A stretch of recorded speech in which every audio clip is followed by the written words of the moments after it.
Good day, ladies and gentlemen. Welcome to our third installment discussing the colonies prior to the American Revolution. And here we talk about, quote, creating Anglo-America. And before we get started, thank you to W. Norton and the textbook Give Me Liberty by Eric Foner. Fantastic textbook, and most of the images and information contained here are drawn from Foner's work, unless otherwise indicated. And we will have obviously stuff from other works as well, but nonetheless. So what we talk about here is, well, creating Anglo-America, as you see here, but also how the colonies are changing, how they are somewhat uniting to an extent with things, these bigger processes like the Enlightenment and the First Great Awakening. How there are some major changes and conflicts going on across the colonies due to things like the formation of new colonies like Pennsylvania. That'll make sense here shortly. But also the enslavement of human beings, whether they be white indentured servants or blacks taken from Africa and brought over. It turns out that no one likes to be enslaved. Go figure. So we're going to talk about some of the major uprisings that are going to develop as well. But what we see here is in this image, Charlestown Harbor, Charleston. We see a watercolor here painted around 1740. And it shows this flourishing port city of South Carolina. South Carolina is going to become a major profitable colony for the British, and South Carolina is also going to be kind of odd as well, but it's most especially going to be valuable because of rice cultivation, and as crazy as it may sound, by the time we get into the late 1700s, the African American slave population will actually outnumber the white population in South Carolina. Nonetheless, we see that all the ships here in the image are flying British flags because the Navigation Acts prevented foreign vessels from carrying the colony's main export of rice. South Carolina was home to the wealthiest elite in Britain's mainland colonies, and the ships carried imported luxury goods for them from Great Britain. And South Carolina is an interesting place, which we'll talk about as we keep rolling along here. Okay, for you AP folk, there you go. This lays out from AP their expectations. And you thought that was all. Of course not. We have some objective questions here brought to you by the College Board. Advanced placement information here for you.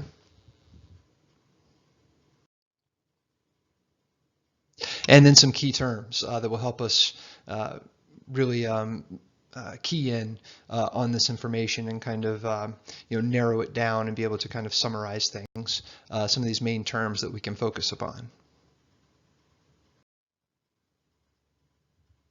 Okay, so by the time we get into the 1700s, we have plenty of English colonies, right, all along this eastern coast. We talked about last time how the French are also up in the north, but the French have a friendlier relationship with natives than do the British. The French had developed friendlier relations because they were into trade. Now the French did come to proselytize to try to convert. You had a lot of Jesuit missionaries and other missionaries coming in from France, but the relationship wasn't conflict like it was with England, because of course the English came, settler colonialism like we talked about, to displace the natives from their land. Okay, so just looking at things overall. So basically, as the 17th century comes to an end, we see all these kind of crises emerge in the colonies. And we're going to talk about some of those crises, some of these problems that will arise with a lot of social and political tension that's going to boil over into conflict. We're going to see the rich versus the poor, slave versus free, settler versus native, even Christianity trying to override heathenism within the colonies, and also this kind of transatlantic movement that will be the spread of Christianity with the First Great Awakening. That's coming here shortly, though. We have to remember, too, that as we roll into the 1700s, the larger process going on is this so-called Age of Enlightenment. Recall that we have thinkers, these philosophers or philosophes, they would have called them in France, who begin to question political alignments. They begin to question, why kings are in charge, why governments have to be tyrannical, why governments have to be absolute, why the people aren't in power. And we see that especially with John Locke in the late 1680s. And this emergence of, talking about people having control of their own government. Kings don't like that, it turns out. So that's one of the big processes going on. And remember, this Enlightenment is going to spread across the Atlantic, so that we'll get some of the great Enlightenment thinkers in the colonies, like Ben Franklin, Thomas Jefferson, John Adams, some of these guys who are just these great thinkers, great minds. Doesn't mean they're great human beings, but great minds. Of this Enlightenment. So it is this transatlantic process. Another major transatlantic process, and in part in reaction to the Enlightenment, is the First Great Awakening. And by this First Great Awakening, what we mean is this movement by some major Protestant ministers with an evangelical style, people like George Whitefield, Jonathan Edwards, who were more Calvinistic in their beliefs, and then people like John Wesley, who is going to found the Methodist Church, which talks about how everyone can reach salvation. But basically what this First Great Awakening is it's this kind of reaction of these preachers, these men of faith, of the cloth really, who see a world where the focus seems to be moving away from God and more on this material world and this pursuit of wealth. And these guys would traverse England, Scotland, and come across the Atlantic and go up and down the coasts of the English colonies on the east coast of North America. And they had this great oratory style that really drew in a lot of people. And what the First Great Awakening is going to do is not only are we going to see, Methodism kind of emerge out of this, but also the people that it draws in. It helps to kind of bring the first sign of unity with the colonies. The Enlightenment kind of plays that, but so does the First Great Awakening. Also, African American slaves, because of this evangelical style, and two, because of with the Methodists especially, this kind of saying that all people can be saved. As a matter of fact, the Methodists will be one of the main groups leading for the abolition of slavery. We're going to see a lot of black churches in the colonies begin to emerge with some of these Methodist beliefs. And then the other overall or overarching theme is something we call mercantilism.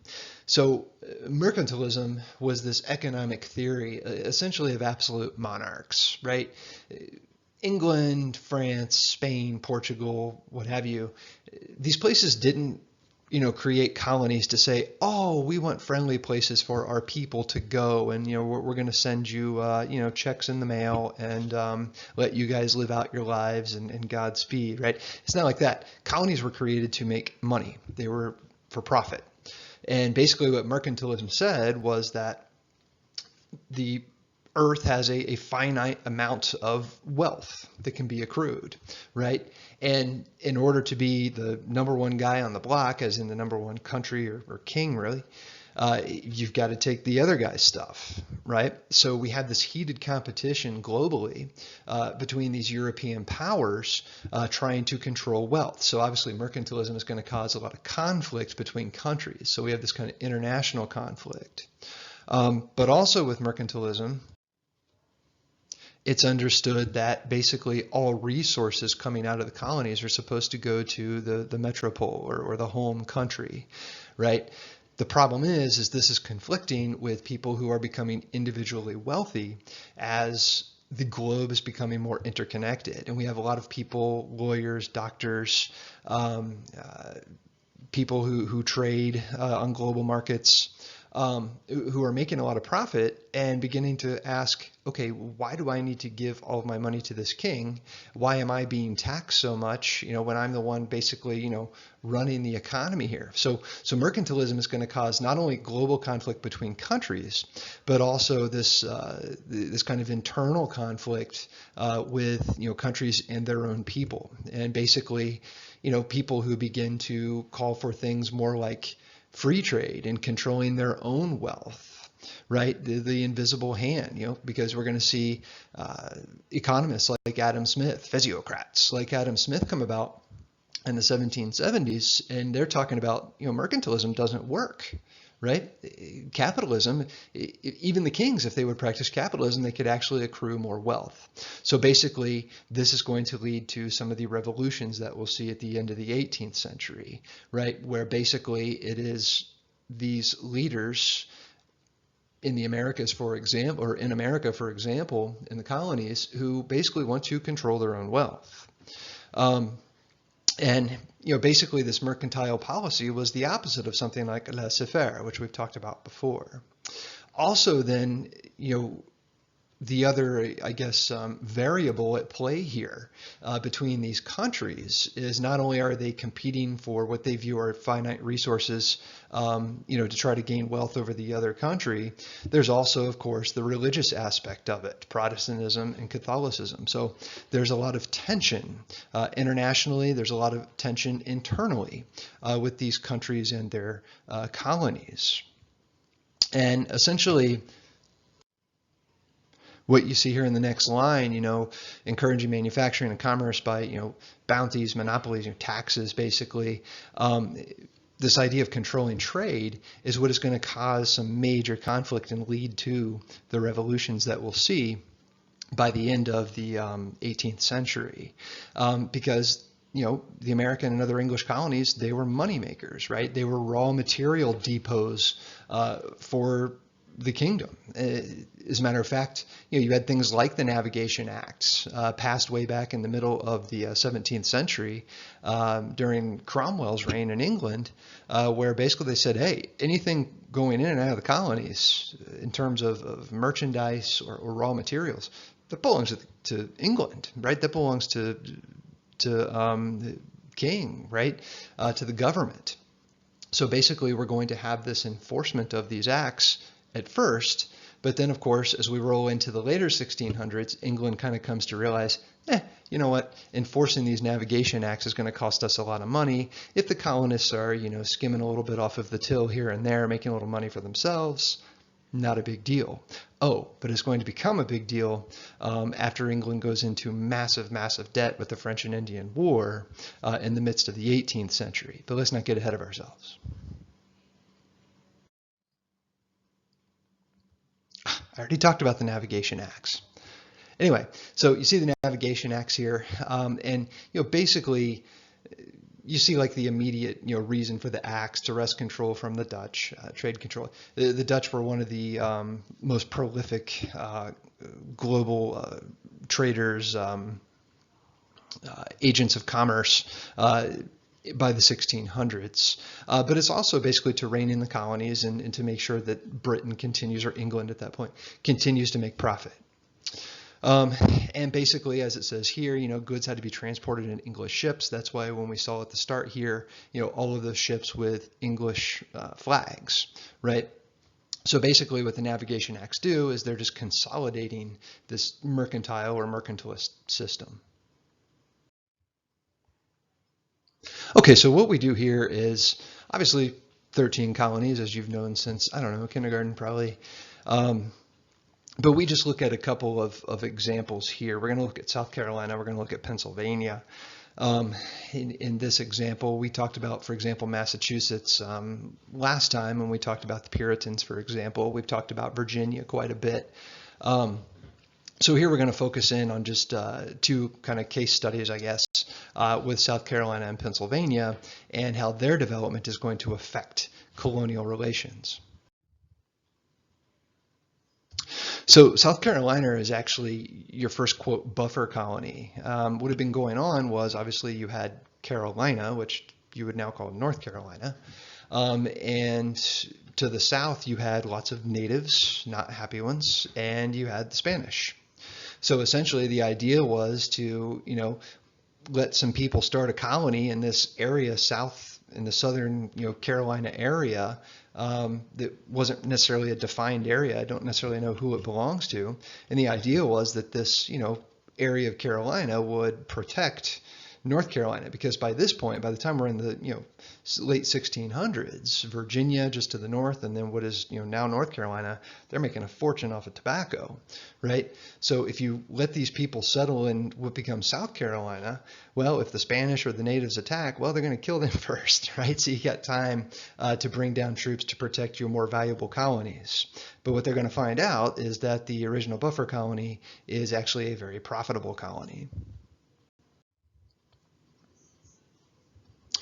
So basically this South Carolina, it's really kind of an offshoot, not really from the Carolinas itself, but it's really more of from Barbados, because basically the idea here, they could create this kind of linkage with the colonies and these islands in the Caribbean, because remember, the most valuable places in the Americas remained in the Caribbean, mostly because of sugar. Sugar is still the #1 commodity, but increasingly, tobacco is getting up there, though sugar will always remain first. But what we begin to see is that South Carolina is going to very much come into its own. And the idea here was that you would have this kind of large area that could center around raising cattle and bringing more trade into the Americas from these Caribbean islands. Turns out, though, that the Spanish didn't necessarily want the English settling further south, and a lot of natives didn't either. And a lot of these settlers who do come into South Carolina, they try to make alliances with the natives, the ones that they can, and arm them to fight against the Spanish. Turns out the Spanish don't appreciate that. But the other problem is that these settlers then begin enslaving natives as well to use them for plantation labor. And here's the thing: when South Carolina is founded, these guys had some funny ideas. What these guys wanted to do was they wanted to recreate the feudalistic gentry noble society of England. Basically, they wanted to have nobility and hereditary nobility in the Americas, and they thought that they could really start this, the so-called fundamental constitutions of Carolina, by creating this hereditary noble society, basically recreating England in South Carolina.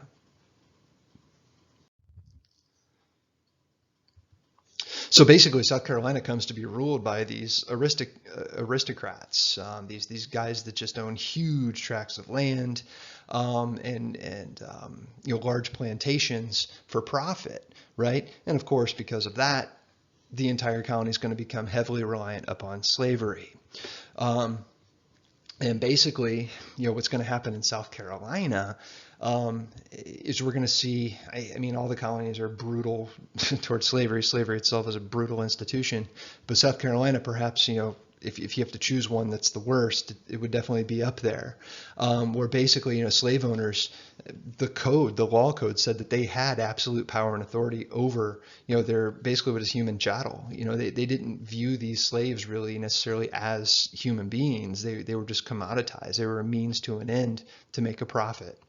But at the same time, if some of these wealthy landowners imported more slaves, well, it was still part of the headright system. So that meant that if you're a wealthy planter and you're bringing more bodies into the colonies, the government back in England is going to award you more land. So you're going to have people who own hundreds and hundreds of acres of land, plantation land, and slaves, sadly. Here's an example of one of those plantations. This is the so-called Boone Plantation, and you see the slave cabins here. And there's some really cool information on this place. If you go to the website, you see down there. But this plantation, probably the 1680s was when it was developed. And at one time, there were at least 40 slaves. And here you see the slave quarters that are still standing. If you visit here, you can go visit this plantation. It's kind of like a, I guess, large-scale museum today.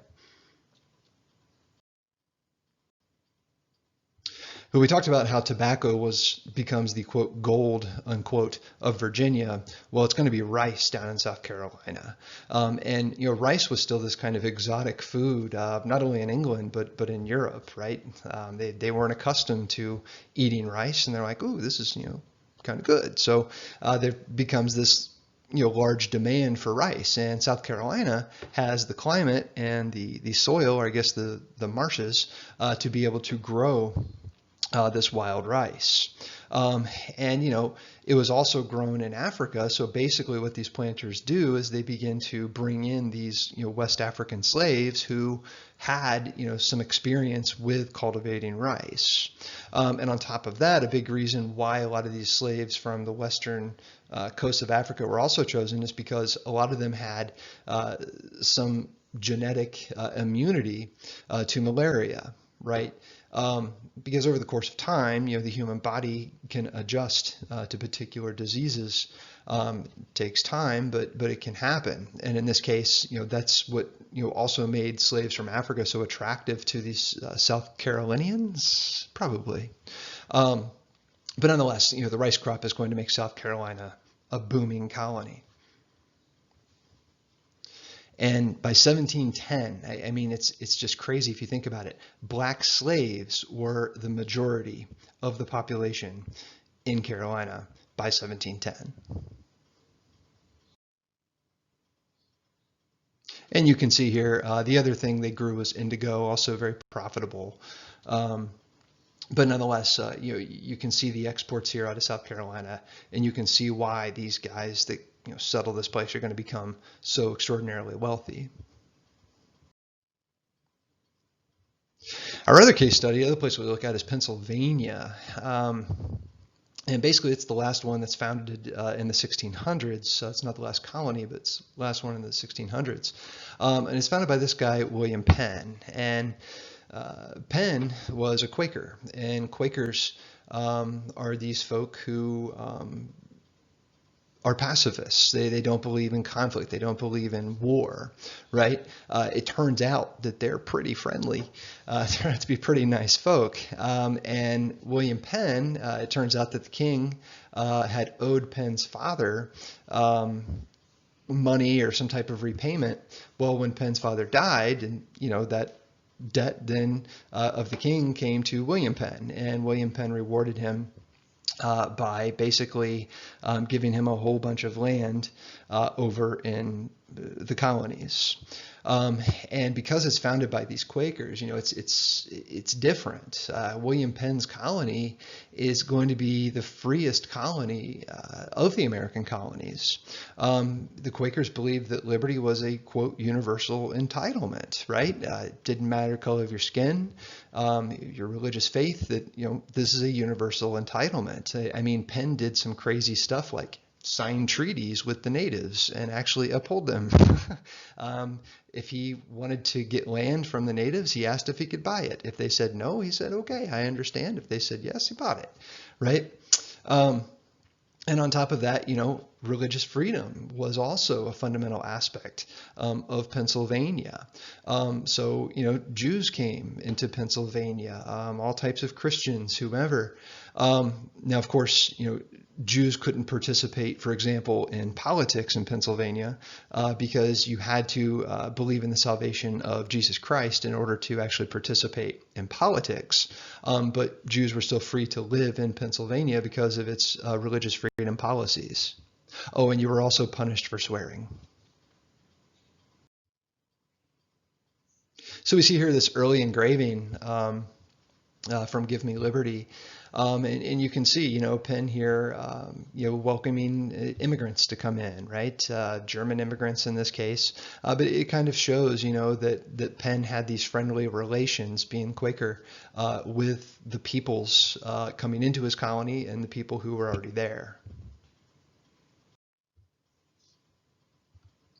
So really, this is, the most liberal government in all of the colonies, right? Religious liberty, males given the right to vote. Yes, still not a lot of women's rights. But nonetheless,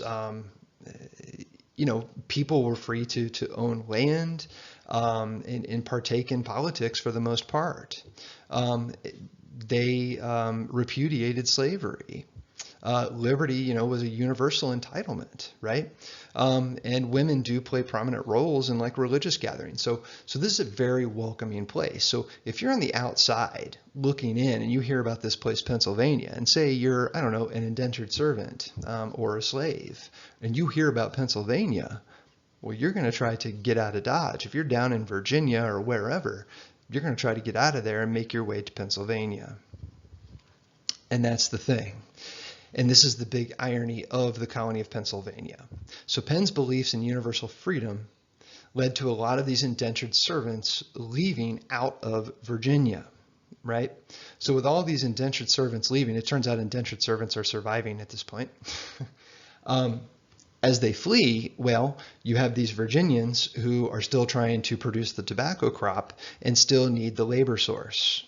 So what that does is that leads these colonists to begin to turn in Virginia to turn even more toward African enslavement. So the big irony of Pennsylvania is that it's the freest colony of all the colonies, but yet it actually leads to an increase in enslavement of Africans.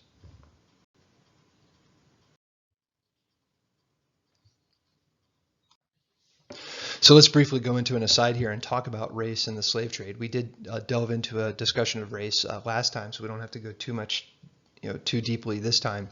But we do need to address, what's going on in the colonies in terms of, Africans being brought in by the time we get into the late 1600s. So basically, with this whole tobacco for profit endeavor, because these guys are making so much money off of tobacco in Virginia, that's going to get them engaged in the Atlantic slave trade and for the American colonies. Now remember, the vast majority of African slaves are going down to the Caribbean, and that had been the case for some time because of sugar.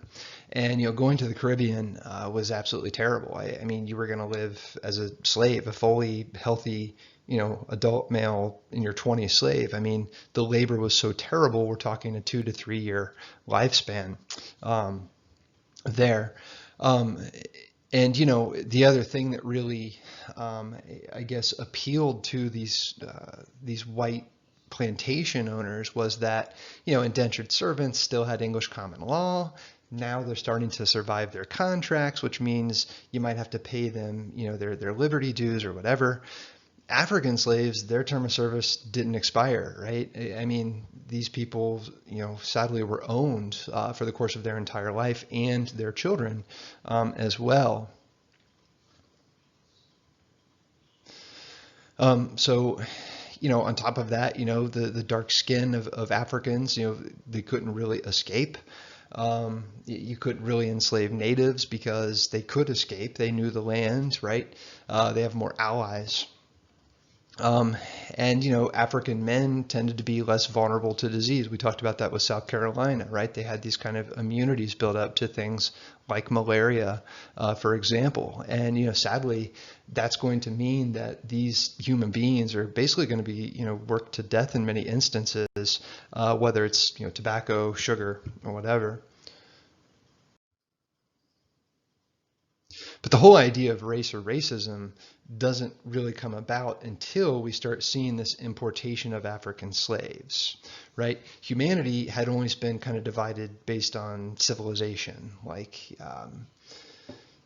more like regional where you're from, but also, religiously speaking, right?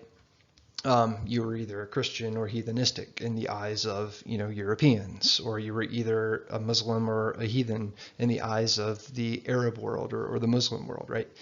So color or race weren't necessarily, the major divisive issue. But what we start to see as more and more African Americans, or rather Africans, are brought in, right? They're seen as very much alien, right? They're not white, they're non-Christian with their faith, and they have these other, quote, odd social practices, right? Which made them, in the minds of, these English plantation owners, that made them, quote, enslavable, right? But what we also begin to see is the development of this idea of race and beginning to identify human beings based upon the color of their skin. And essentially what we see is, darker skin is being enslaved. Whiter skin is freer, right? So we begin to see now the dividing lines, especially with some of the laws that are developed in places like Virginia, where, even if you're black and Christian, it doesn't matter. You're still, black skinned, so therefore you can be enslaved. So basically, color of skin, race begins to usurp the whole concept of Christian versus heathen. So race becomes, by the time we get into the early 1700s, race has developed and it becomes the major dividing line between human beings. So race itself then is fake, right? It's this construct that we've created in our heads for dividing up humanity. And we can see the movement of the slave trade here. We talked about this quite a bit in AP World History.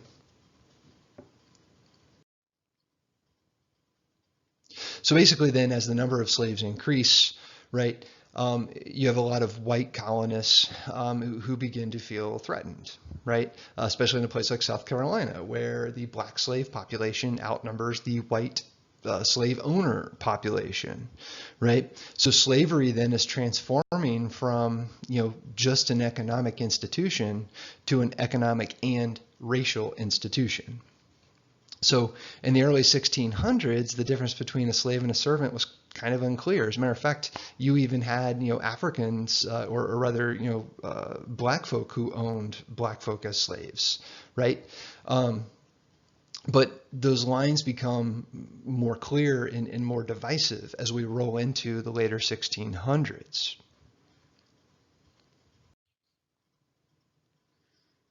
And here you see, the percentage of the slave population here in the chart on the left, and it makes sense based on what we've been talking about, right? I mean, look at the percentage of the population of these places. New Hampshire, only 1%, Massachusetts, 2%. We know why, right?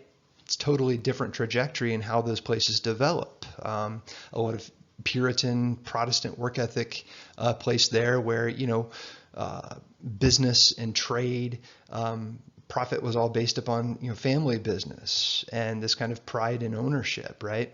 Whereas you move down toward the southern colonies, you look at a place like South Carolina, 61% of its population being African American, I guess at that point, enslaved folk, you see the huge difference there because this is where you have plantation labor and this whole other mindset of how wealth is accumulated.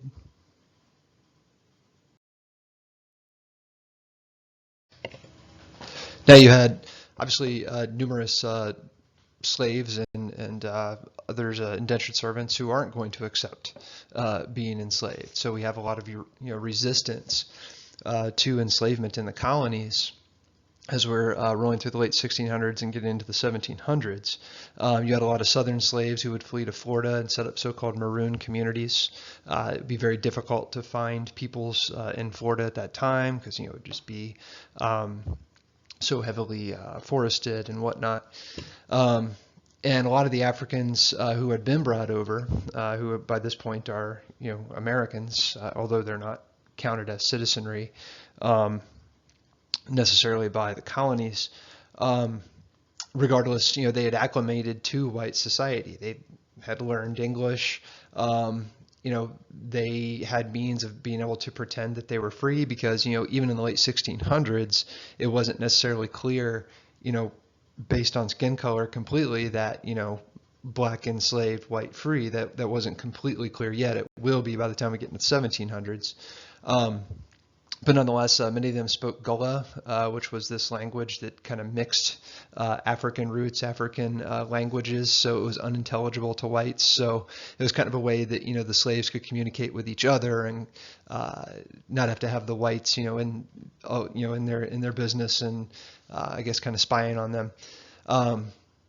And they constructed their homes or even their cabins, slave quarters in African style, and tried to give their children African names. On plantations, the form of resistance, they would quote accidentally unquote break tools, things like this, and also for enslaved African Americans. A lot of them began to form their own congregations, especially as the Great Awakening begins in the 1700s. Because for a slave, an African American slave, sadly, all you have is God, the church, right? There's this kind of hope for the afterlife. So church became a major unifying apparatus for slaves during this time. And we had some major uprisings too. And we point out these uprisings really for a couple of reasons. But number one is that with all of these uprisings, and you can read through these, New York, Louisiana, that within these uprisings, many whites will be killed, even more black slaves will be killed. And basically what these kind of uprisings do is it gives these colonists, these white plantation owners, even more reason, in their minds, to have even more stringent and strict slave codes. So then we have these tensions, right? Among whites and the poor, for example. By the late 1600s, you have a lot of young, poor, discontented men living in, the Virginia Chesapeake area, right? These people have lived out their indentured contracts, if that's how they came over, and they expect to be able to get by with some land, get their freedom dues, and so on. But they really didn't have any access to land, or very little land. The land that they might access would be some of the poorer land, while you have all these wealthy plantation owners who now are a few generations into the Americas controlling some of the best land. And obviously the wealthy controlling politics as well. And there's, a shortage of women for marriage too. Remember, a lot of these people who came over to the Virginia colony as we're rolling through the 1600s, it's still male dominated, though there are females coming in, but even as indentured servants, but it's still predominantly males. So really by the late 1600s, we have these huge social divisions between the rich and the poor and between master and slave. But to show you how those lines were still kind of blurred, even one former slave, Anthony Johnson, who had come over as an indentured servant, came to own slaves himself after he was freed from his master. So those lines were still kind of blurred, racial lines, though they are being more defined as the 17th century rolls on. Free blacks in the colonies could even sue. They could testify in court, right? So you still had this blurring of the racial lines. If you were a small farmer, you didn't have access to good land, but yet you were still charged taxes, right? If prices for commodities drop, like for crops or whatever, then you're broke and you're done. You're going into more debt. So we have these major divisions between slave and owner, but also between the poor and the wealthy white plantation owners. So all of this culminates, at least in Virginia, in something called Bacon's Rebellion. This guy, Nathaniel Bacon, was actually, relatively speaking, fairly well off. He had come to the Americas under odd circumstances. Apparently he had tried to swindle someone out of their inheritance back in England or somewhere in northwestern Europe, but his father gave him a big inheritance, and with this he was able to acquire some land in Virginia. He actually even was somewhat close with Governor Berkeley, who was in charge of Jamestown, Virginia colony at this time, and actually had a seat in government. But Nathaniel Bacon becomes disenchanted with a few things. Number one, the corruption within the Virginia government under Berkeley. It was extremely corrupt. But the other big thing, too, was the presence of Native Americans, where you had these Virginia white folk who want more land, but they see that the natives are there, and they were under the impression that Berkeley and the the House of Burgesses, the Virginia government, was going to continue to shove these natives off of the land and go to war with them. But when Berkeley was hesitant to do that, that is when Bacon's rebellion is going to ensue in 1676. And a good way to remember this, 1676, 100 years before 1776, which is Declaration of Independence. That's how I remember it anyway. But nonetheless, joining with Bacon in this uprising, he gets an army of, 300-400 guys, and many of them are indentured servants, or were indentured servants, because, they have survived. By the end of the 1600s, these indentured servants are surviving. Not all, but many of them, certainly way more than in the 1620s or 30s. So they also want land, and they realize they have to, in their minds, take out the natives in order to get it, and the government under Berkeley is not participating. So basically, this rebellion, Nathaniel Bacon becomes rather powerful. They're able to basically take over Jamestown for the most part, set it on fire. Bacon actually ends up dying, though, in the midst of this in the fall of 1676 of dysentery. And eventually the rebellion is put down. The King of England actually sends over troops to the Navy to put down the remnants of this rebellion. But nonetheless, what this rebellion ends up doing is it increases the African slave trade, because what we see is these large Virginia planters, they're saying that, okay, these indentured servants, they have the rights of Englishmen, and we have to give them land and so on. So they begin to turn even more so to the African slave trade. And they reduced taxes to placate the poorer classes and started to adopt more aggressive Native American policies, going after Native Americans and things like this. But the rebellion also showed, this kind of recurring theme that we'll see throughout U.S. history of this conflict between social classes that really is a huge part of the social and cultural history of the United States. So slavery and its self-race is really much becoming consolidated by the time we get to the 18th century, right? Death rates are in decline as we get to the 1700s. And in the minds of these white plantation owners, it became more advantageous to them to have lifelong laborers. In other words, African slaves who, had to serve a life sentence as a slave. So that by 1700, 10% of Virginia's population black. By 1750, almost half of the population. And by 1705, the House of Burgesses is going to create a new slave code, the Virginia Slave Code. And basically, this is where we can really see in documents, primary documents from this time, that race has truly come to fruition, that race is a thing now, because within these slave codes, and really the Virginia Slave Code is in part based on or derived from regional slave codes that have been developed over the course of the 1600s, especially after the 1630s. But nonetheless, basically it embedded this whole idea of white supremacy. Slaves, African slaves, are declared as property, and they're completely subservient to their master. White women would be punished for having interracial children.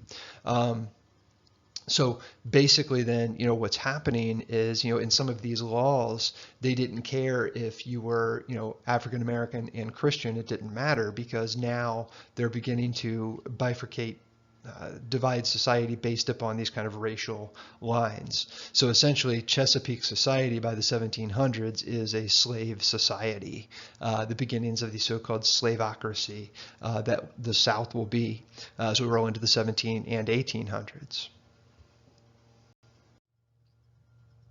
And here you can see throughout the first decade, a little over the first decade of the 1700s, what the various colonies are doing in regard to African Americans and really non-white slaves. Because in the 1700s, you still do have indentured servants coming over as well. Okay, you still have whites from Scotland, Ireland, these types of places coming over. But these colonies are especially passing laws that deal with people based upon the color of their skin. Little FYI for you here in the 18th century. basically, relatively speaking, we're starting to see much more stability in the English American colonies in the 18th century. Native populations are still being obliterated by epidemics and superior European English weaponry. And colonists they're living longer, and they're wanting more land. They're wanting to make more profit. They're bringing more slaves in from Africa, and you can just see here, from 1700 to 1770, the population goes from 265,000 in 70 years to 2.3 million. But the colonies are overall, relatively diverse. Obviously. Quite a few people from Africa in the form of slaves, but also people come from Ireland, Germany, England, Scotland, and other places around Europe. As a matter of fact, so many people are finally coming to the colonies by the time we're in the 1700s, is that the British government, remember way back at the start of the 1600s, start of the 17th century, they were like, oh yeah, go to the Americas, right? Because Richard Hakluyt wanted that kind of population vent. But now so many people are leaving England, immigrating, that England stops encouraging it. And basically this huge empire, this British Empire, by the 1700s, it is known now as Great Britain. It includes this very complex, large trade system between Great Britain proper in Europe and its American colonies, and also all the way over into India. And Native Americans are basically integrated into this by default as well. And here you can kind of see the ethnic diversity in the colonies.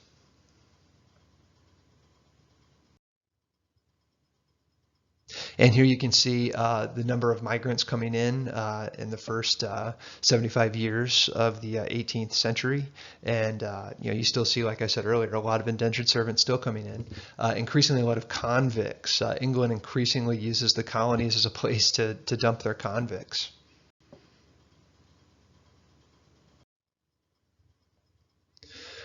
As a matter of fact, 50,000 of them they send during the 1700s as this kind of labor force.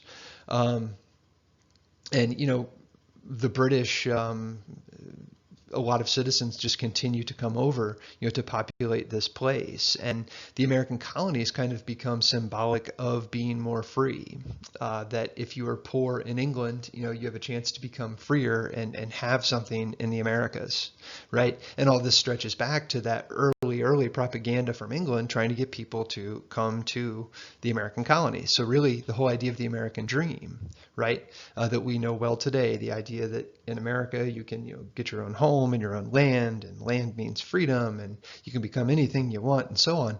Well, that American dream really had its roots in British propaganda. That is actually where that dream really originated. Kind of ironic.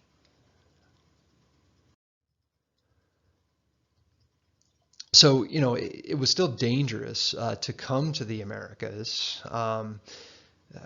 The average cost for a transatlantic journey that might last for 2 to 3 months would be about 10 pounds, which could be anywhere from, if you were a skilled laborer, which is difficult to be, you're talking maybe 1 to 2 months of wages, right, just for the trip. So that's why you have so many people that are coming as indentured servants. But nonetheless, this drive to fill labor needs in the colonies. The colonies needed workers. They needed carpenters. They needed bricklayers, right? There's no military draft when you come over to the colonies, and the taxes seem to be lower compared to people's homes back in Europe, specifically England, but other places as well. And Pennsylvania obviously is maybe the most alluring of these places, because it's got good soil, it's got pretty friendly government, relatively speaking. And friendly relations with the natives, so you're not as likely to get into war conflict with them either if you're in Pennsylvania. But just overall, the colonies are viewed very much as this beacon of potential freedom for people who are living in Europe at the time. But it's very plain that the social classes are developed as we're into the 1700s. There's a rather wide gap between the wealthy and the poor. And really, we have these powerful upper class merchants, really rising to prominence in places like New England, but also in the middle colonies and Chesapeake, for example. And, a lot of these wealthy families have ties back to Britain. They're tied in, for example, with maybe like the Virginia Company or which is going to fold, but some of these other kind of joint stock investment companies. So they have a lot of connections, these wealthy individuals, and thus to control the politics back in the colonies themselves. So essentially, as these planters accrue more wealth off of the enslavement of others and growing tobacco, they kind of gain this aristocratic kind of stature, even though there is no aristocracy. They tried that down in South Carolina, right? But there's no aristocracy, titles to nobility like you have back in Britain. But considering their wealth, and if you have a wealthy male owning this plantation, his sons are going to inherit the money and the land and so on. So you have generational control of politics and of wealth. So they control, politics, and Virginia, for example, comes to be said to be governed by a quote cousinocracy because a lot of these wealthy families would intermarry, cousins marrying and so on, in order to, I guess, keep a particular family in power. One prominent family was the Lee family, for example, in Virginia. And this is a very prominent wealthy family that will dominate the House of Burgesses. So really then, for these elites in the colonies, and in this case we're talking about Virginia, the power to control politics and to own human beings, to own slaves, to them that meant liberty, that meant power. If they had land, if they controlled politics, if they controlled humans, that made them feel this sense of entitlement and power.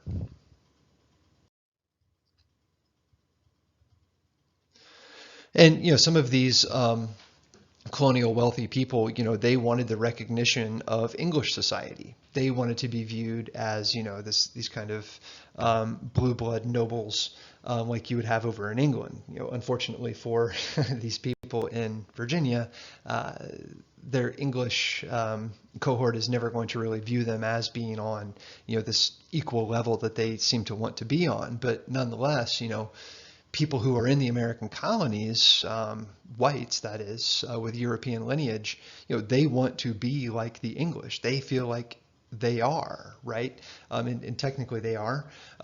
George Washington, he had a coat of arms created for his family to, much like the English upper class would have done. You have to understand that, these guys living in these colonies, they're British, right? And they feel that they are. Now, of course, back in Britain proper, those people would not really view the colonists as that. They would say that they are the ones who wear the wooden shoes, right? That they're kind of these poor distant cousins that they don't necessarily want to mingle with or really think about. And in terms of social classes in the colonies, South Carolina planters, they are the wealthiest. They have a fortune by the time we roll into the 1700s. You would think it would have been Virginia, but believe me, they're not hurting. And in terms of just the New World, it's the Caribbean islands that have the wealthiest people, like in Jamaica, Saint Domingue, modern day Haiti. Even Cuba. This is where a lot of your wealthy New World plantation owners live. And you look by the middle of the 18th century, half of the wealth in British North America is controlled by 10% of the population. And two, the cities are becoming, I don't want to say full, but they're populating at a very rapid rate. And you can see here 4 of the major cities in the colonies, and you can see, just how the population is just shooting up as we roll through the 18th century. And two, there's this kind of, consumer revolution. I was kind of pointing at this earlier, where these colonial elites, they wanted to feel like they were Anglo-Saxon, like they were, proper British. So you have this kind of Anglicanization, and that's why you have a lot of these people, like a George Washington, for example, going into massive amounts of debt to purchase clothing and furniture and coats of arms and things like this from Britain proper, because they want to feel like they are British. They believe that they are, right? They want to send their kids to school there and so on. So we start to see this kind of conspicuous consumption, where essentially these colonial elites want to show that they have wealth and power, that they have money. So they would purchase, items that they don't necessarily need, right? But conspicuous, they want to show it. They want to show off this kind of wealth. So they purchase some of these things that you see. And you can actually check out some 18th century fashion. It's actually a very cool link if you want to check that out.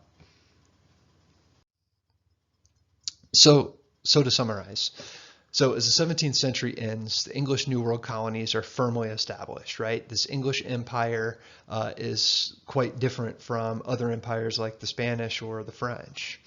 Settlers very reliant upon agriculture and trade, as well as slavery, right? But compared to, say, the Spanish Empire, where they're still mining silver and trying to find gold, England has established these colonies based upon agriculture and farming and making a fortune off of things like tobacco. Religious, political, social, economic diversity, throughout all these settled areas. Free white males, had a pretty, high degree of political influence if they were wealthy, right? Slavery, though, becomes even more entrenched in society, in the economy as well, right? Because these wealthy planters in South Carolina, in Virginia, Maryland, they're heavily reliant upon slaves because they're making a fortune off of products like rice or tobacco. But we also see this kind of urban culture forming in the middle of the 18th century with the Enlightenment going on. Cities like Philadelphia and Boston become major colonial cities, major profit for Great Britain. But we're going to see over the course of that 18th century a lot of changes to both the British Empire and to the colonies. So basically by the middle of the 1700s, North America, radically different from, just what people would have seen 100 years beforehand, right? Major economic nexus, urban centers like Philly, Boston, New York, Charleston, right? If you were a free colonist, you made pretty good money, right? So you had a pretty high per capita income. Death rates are very much declining by this time. Birth rates, increasing as more females are coming over to the colonies as well. And, just have a great, robust economy with huge demand for consumer goods.